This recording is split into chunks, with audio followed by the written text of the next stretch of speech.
متوسط اور غریب آدمی تو ساری زندگی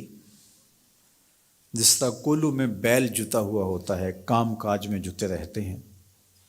اور کمائی کر کر کے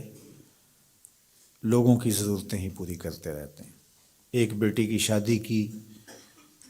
اور جمع شدہ پونجی اس پہ لگا دی، مقروض ہو گئے، پھر کچھ عرصہ قرضہ اتارتے رہے اور پھر اس کے بعد بیٹی کی شادی کی تیاری میں لگ گئے، اور اسی طرح بیٹوں کی شادیاں بھی آسان نہیں رہی۔ اس میں بھی جو دور موجود کے تقاضے ہیں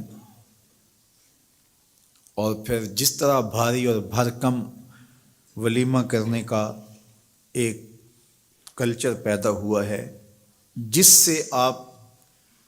یہ معاشرے کو بتانا چاہتے ہیں، اپنی برادری کو بتانا چاہتے ہیں کہ ہم اتنے مؤثر ہیں اور ہمارے تعلقات اتنے وسیع ہیں۔ آپ کا قد کاٹ اور آپ کی شناخت ولیمے کے حجم سے معلوم ہوگی، شادی کی تقریب کے بڑا اور چھوٹا ہونے سے پتہ چلے گا کہ کوئی شخص کتنا معاشرے کا باوقار شخص ہے، جبکہ ماضی میں کسی شخص کے کردار سے پتہ چلتا تھا وہ کیسا شخص ہے، کسی کے رویوں سے سمجھ آتی تھی کہ وہ کیسا شخص ہے، اس کے کیے ہوئے وعدے بتاتے تھے کہ وہ کیسا شخص ہے، اس کی زبان کی سچائی، اس کا طرز زندگی، اس کا انداز معاشرت، اس کا طرز وفا بتاتا تھا کہ وہ کیسا شخص ہے۔ لیکن آج چونکہ یہ اقدار دم توڑ گئی ہیں تو ہم اپنے آپ کو بڑا بتانے کے لیے اور اپنی شناخت کروانے کے لیے ہم ان چیزوں کا سہارا لیتے ہیں جو کسی شخص کی شناخت نہیں ہوتی۔ تقریبات کا حجم بڑھا کر کے اور اپنی دولت کی نمائش کر کے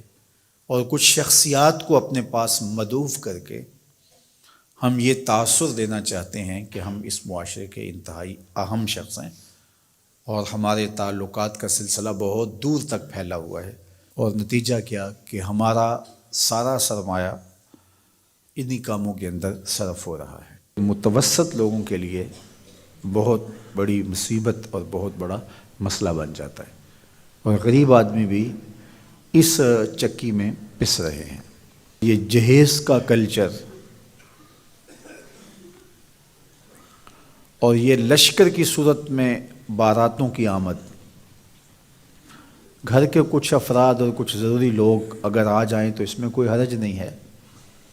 لیکن یہ 500 لوگ ایک لشکر کی صورت میں بیٹی والوں کے گھر آئیں، اس کی کوئی تک بنتی نہیں ہے۔ اور پھر لوگ شروع یہاں سے ہوتے ہیں کہ آپ نے جو دینا ہے وہ تو اپنی بیٹی کو دینا ہے، ہمارے یہ مہمان آپ کے ہاں پہلی بار ہی آئیں گے تو ہمارے مہمانوں کو خوش ہونا چاہیے، ان کے بیٹھنے کا انتظام اچھا ہونا چاہیے، ان کے کھانے کا اہتمام ٹھیک ہونا چاہیے، ہمارا تو بس یہی مطالبہ ہے۔ اور پھر وہاں سے راستہ کھلتا ہے اور جہیز کے مطالبات بھی شروع ہو جاتے ہیں۔ بیٹی والوں پہ بوجھ نہیں ڈالنا چاہیے، لیکن بیٹے والوں پہ بھی بوجھ نہیں ہونا چاہیے۔ جب کسی معاشرے میں نکاح مشکل ہو جاتا ہے تو اس معاشرے میں بدکاری پھیلتی ہے،